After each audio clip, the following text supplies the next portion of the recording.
séparé de Dieu lors de la désobéissance, lors de la chute, laissé à lui-même, l'esprit de l'homme se reploya en quelque sorte intérieurement dans le vaisseau de l'âme.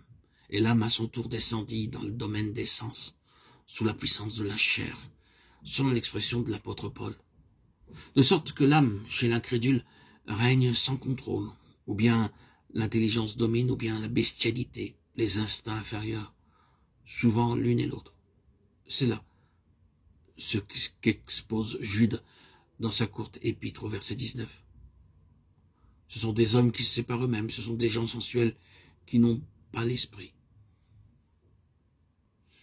Dans son commentaire de ce passage, Fossé écrit: dans la pensée créatrice, c'est l'esprit qui devait avoir la première place et dominer.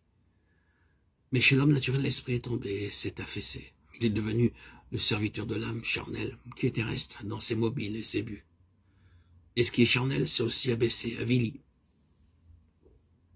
La chair, l'élément inférieur n'étant pas dominé, ni contenu, a pris la première place. Et règne à peu près incontesté. Lorsqu'un homme naît de nouveau, c'est son esprit obscurci et déchu qui est d'abord vivifié, renouvelé, comme le dit le pasteur André Mouret dans son livre « L'Esprit de Christ ». Et c'est là ce que déclare Jésus à Nicodème. Bien que docteur en Israël et possédant la science intellectuelle et religieuse de son temps, Nicodème est venu à Jésus, au prophète de Galilée.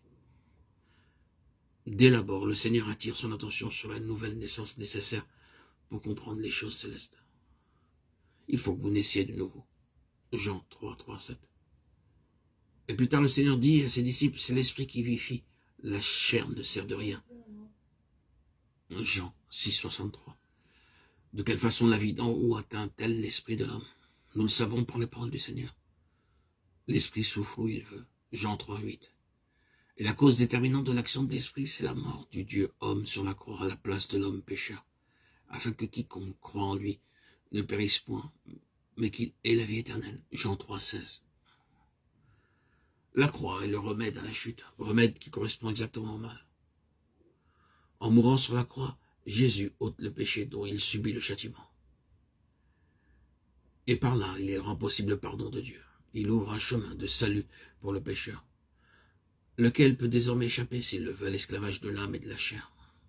De sorte que la triple nature de l'homme peut s'édifier à nouveau selon les desseins du Créateur.